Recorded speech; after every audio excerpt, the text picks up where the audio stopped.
That was funny.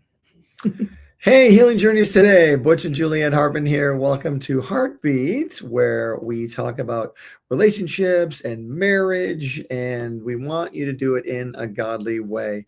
We have learned over the years, we've been married for 32 years at this point, going on 33. Oh my gosh. In 25, it'll be 33 It's going to be, boy, I tell you, 33 years has gone by in the blink of an eye. But still, we want to make sure that you guys understand that a great marriage can happen as long as you put Jesus Christ in the center.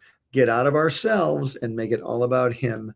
And you're going to become a much stronger wife or husband. Yeah. Well, just a stronger, unit together, like a stronger powerhouse together, stronger in every way, because you're also most likely your parents, or maybe you're going to be parents. And so just having that family be so strong as just the two of you first will definitely help in parenting and all the things that you're going to have to address and go through as being parents. I mean, it's just, you can't, well, I guess you could if you just lock them in a closet and you never let them out, but that's a joke.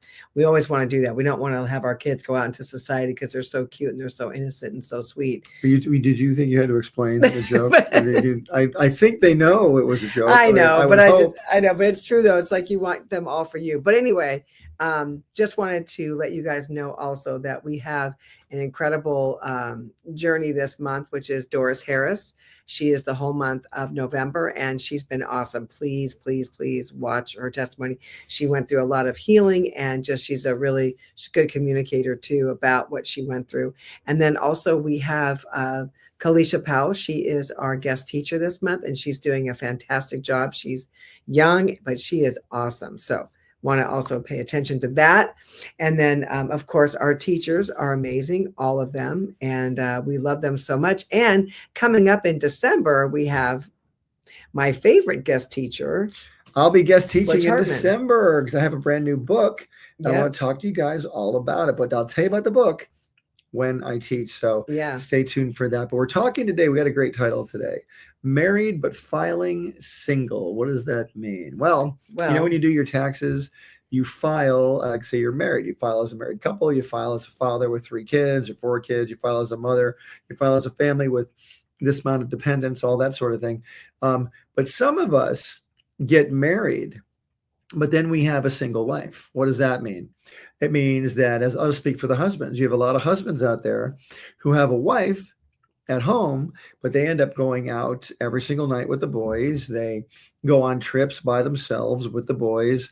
They do all these things outside of their, covenant with their wife, meaning, I'm going to go do all these things and you just sit home and wait for me to come home. Now, I do understand that there are jobs out there that require that. I understand people travel for work. I get it. We're not saying any of that is wrong. I'm saying if you're single in your heart, if you, even though you, there's a lot of married men out there who have to take trips for work, right?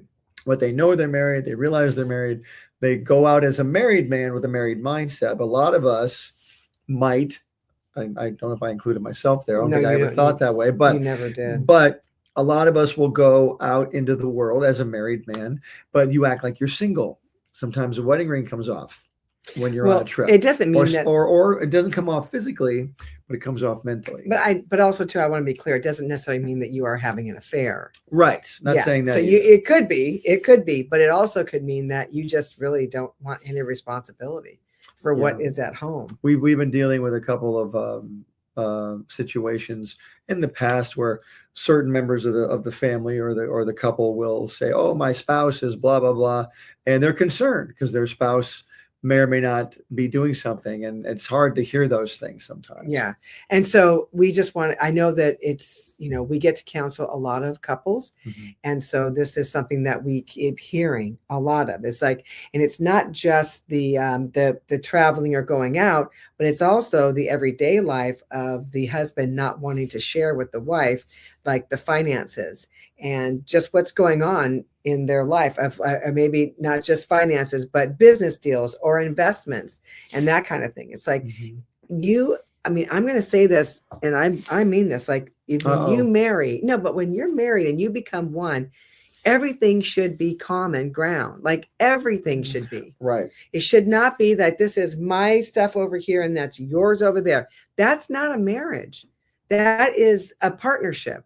That's that's like a business deal. Apart, APART, Partnership. So that's why we just really want to really be honest with people, because they don't really know. And if you haven't had an example, maybe your example has been that, you maybe were raised in a divorced family, so you never saw the father's side of it or the mother's side of it because they were already divorced. But this is something that's really real. Like either you guys are going to do these things together, or you're going to do it married, but single, a single mindset, like you said. So it doesn't necessarily mean an affair, but it could mean that. And it doesn't necessarily mean about the expenses and the investments and stuff, but it could mean that too. I do want to ask, if you are married and filing single, meaning you're thinking that, I'm married, but in my heart, I really wish I wasn't married, or I don't need to include my spouse. I'm talking to the women too. I'm talking to men primarily because I'm coming from the men's point of view, but coming up and saying, I don't need my spouse in this situation. And I know there are things that sometimes the ladies do on their own, the men do on their own. I get that. But you got to admit, there's a mindset out there where someone's married and then just forgets the fact that they are married. And that is when danger can come in. When you don't think that when you get married, there's a covenant. And in this country, the United States of America, we've really minimized the covenant of marriage. We really have. When I grew up in the 70s, there were a lot of TV shows about divorced couples and things like that. I'm not saying divorce is bad, but divorce was, we kind of became numb to it because there were so many shows about it and so many things on TV. Well, it was happening too. So it's happening. Yeah. But it was never, at least as far as I can remember, this is just my limited memory now, I never saw a show that was like, that said it was like, not the preferred way to go. It was always one of those things where it just seemed like everybody was doing it. That's just the way things were. And it almost was like, because my family got divorced, my parents got divorced. So it just seemed like everybody was divorced. It seemed we become numb to these things. And it's very hard to realize that, wow, I have a covenant with my wife or husband. I should be, trying to prevent this. And I know people prevent it, but I'm just trying to get us back in the mindset of holding our marriage covenant up to a higher esteem than we used to. And that goes for both of them. That's not just for the man or just for the woman. I know that every situation is different. Big time. Yeah. And that's why we kind of, say like, and sometimes I know sometimes a separation is necessary. We understand all of that. And again, we've said this before. If there's any abuse going on in a marriage, physical abuse, emotional abuse, any of that kind of stuff, sexual abuse, that is not what we're talking about right now. We're talking about somebody in the relationship, or maybe even both parties, that just don't want to act married. They just want to act single. They don't want to act married. And so when that happens, that's not going to work, because first of all, what messages are you sending to your children? And really, the children are the ones that get hit the most. I know that you're thinking, oh, they're so young. What do they know? They don't even know. They do know, because they don't really know by intellectually figuring it out. They know by what they feel in their heart. And when there's tension in the house, they know there's something wrong. And that's why we've got to really be careful about that kind of stuff, and not just let our emotions just go so crazy and stomp, stomp out of the house. Not call your wife for a couple of days, not call your husband for a couple of days. Like, this is not a good way to have a marriage at all. Yeah. Again, I love the title Married but Filing Single. It's like, I am acknowledging that I'm married, but in my heart, I don't care. Yeah. I'll do and here's the other thing we really got to be careful, especially for guys. No one's going to tell me what to do. I'm going to do whatever I want to do. Well, let me explain something to you, gentlemen out there who think that way. When you got married, you made a covenant, which means a promise to your wife. You promised her you would take care of her. That doesn't just mean financially. It means mentally, spiritually, emotionally, all of that stuff. Yeah. And let me ask you this too. If you are believing you're single, why do you think that? Why do you think that way? Yeah. And why do you behave that way? You're thinking that way, number one, but then number two, you're behaving that way. And I just, again, this is me. I don't understand why you would act that way, simply because it seems like it's going to do nothing but damage to everybody involved. And we need to think about that. A lot of this behavior comes out of self. We're thinking of ourselves and ourselves only. And that's where we get into the danger zone. Now, the whole reason Jesus tells us to pick up our cross and follow him and to deny ourselves, it's in the book of Matthew. The whole reason Jesus tells us that because he knows it's not good for us to think about ourselves constantly. Yeah, that's right. Because when you think about yourself, everything's going to get too sensitive. You're going to get too sensitive. You're going to get too aware of everything. You're going to become too. I know a number of people that are living on their own. Maybe they've never had a relationship that's ever lasted a long time, and so it really becomes all about them. Their wants, their needs, their desires. They've never had to sacrifice for anybody before. And so a lot of people who get married want to stay that way. It's hard to adjust to being married for some people. Listen, it's hard to adjust to anything new. A new job. There's lots of things. A new house, a new job, moving to a new city, having whatever. A baby. All that stuff. Yeah, we're going to be grandparents here very soon. Very soon. We have 6 weeks left.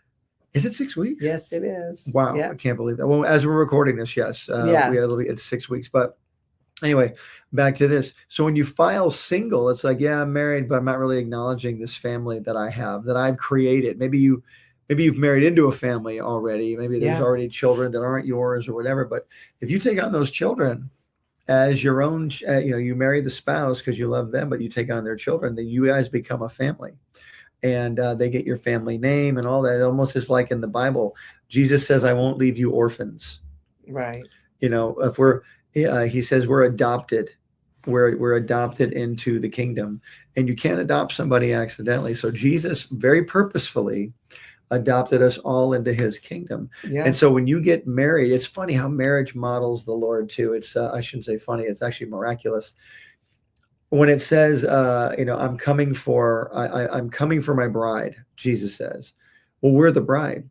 Because what is a bride? Back in those days, in Jesus's time, a groom would ask the family, they would arrange the marriage or whatever. Yeah. And now the bride would go and wait for the groom, and the groom would go and prepare a place for the bride. Like Jesus says in the Bible, I go to prepare a place for you, and I'm coming to get you. Well, the groom would go prepare the place, prepare the house, and then whenever he was done, 2 a.m, 6 a.m, 11 a.m, 5 p.m, whatever, he would run over to the bride, pick her up, grab her, and take her to the house. Mm. And that's a model of Jesus coming to get us again. And when you marry somebody, you're sort of doing that. You're forming a covenant with that person, becoming one. Oh, yeah, absolutely. And, also just, again, not necessarily someone that's out having an affair, right? But now after this person has been living single in his mind, whether he's at work or on a work trip or wherever he might be, but then when it comes to intimacy, then it's like they want the girlfriend. They're not necessarily wanting the wife because the girlfriend has no cares either. And so, but the wife has a lot of things. The wife is getting kids to bed, doing homework and all that kind of stuff. And so I guess I say all that to say that, I know that there are desires of your husband and your wife too. It could work both ways, but there's also a reality of they have other responsibilities. And yes, they will meet you at some point in the evening, but you can't be so demanding. It's like you're doing this. See, this is what I don't understand. People, you're in this marriage together. You're supposed to be doing this together. Like you're together. You are a couple, and you're supposed to be living life and facing incredible opportunities together and challenges together. But if you become that mountain for that wife, or you become that mountain for that husband, like it says to, speak to that mountain. It's like, you're the mountain, you're the problem. And I need to get you away. Well, that's not good. Quit being the mountain. Yeah. Why do we become the problem? I'll tell you when we become the problem. Selfishness. When we make it all about us. Exactly. Yeah. All we do is we think about us. We feel like, how is that going to affect me? Not having anything to do with you, because it all has to do with me. And every time we counsel, we always hear this. Oh, my wife is narcissistic. My husband is a narcissist. Like we hear this all the time. Is that what's wrong with everybody? That everybody is a narcissist? Narcissist. Yeah, narcissist. There's a lot of C's and a lot of S's in that word. Yeah. But seriously, though, we hear this all the time.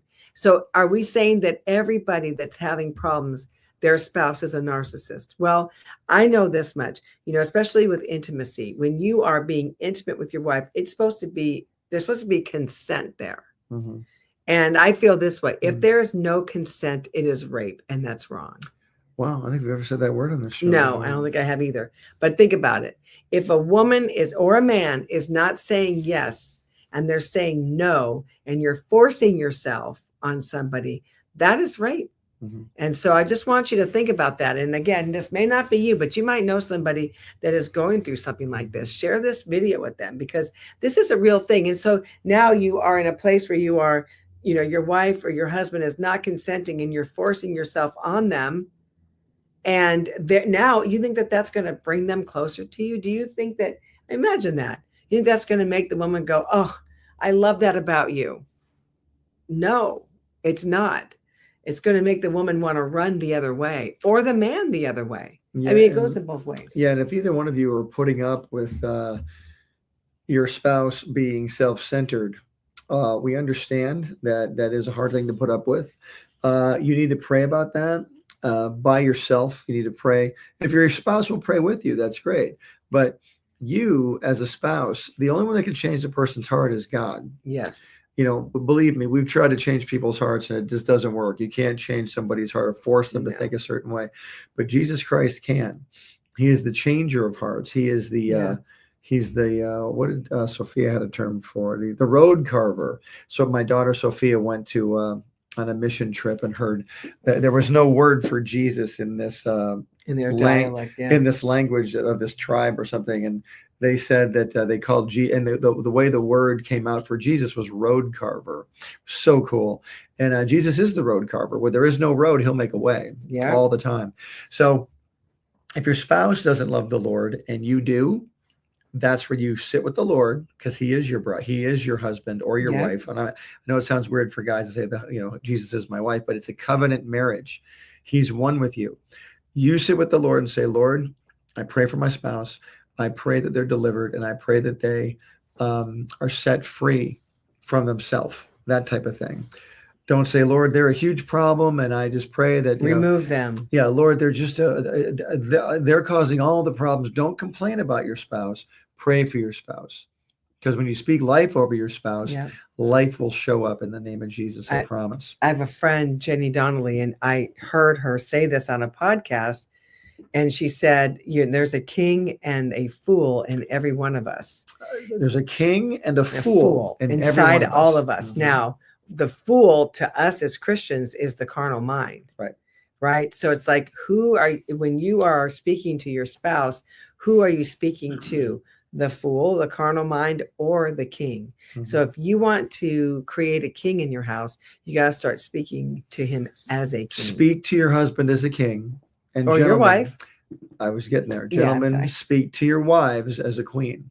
Yeah. If the queen of if Jesus himself walked into your house, how would you speak to him? When your husband walks in, that's how you should speak to him. And you're probably thinking in your mind, there's no way I'm not doing. Well, see, now you're being self-centered.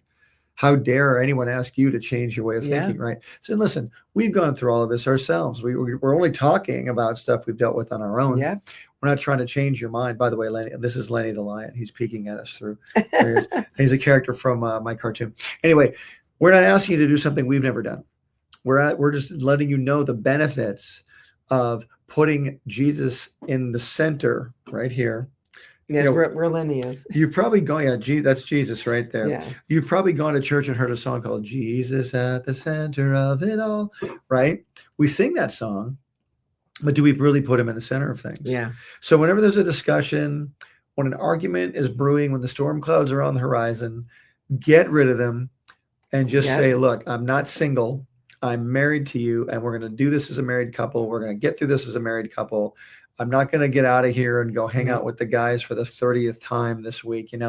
You've probably seen those guys, and I get it. I'm sure that's a fun time, but listen, your wife needs to feel like she's part of your life. And your husband needs to feel like he's part of your life.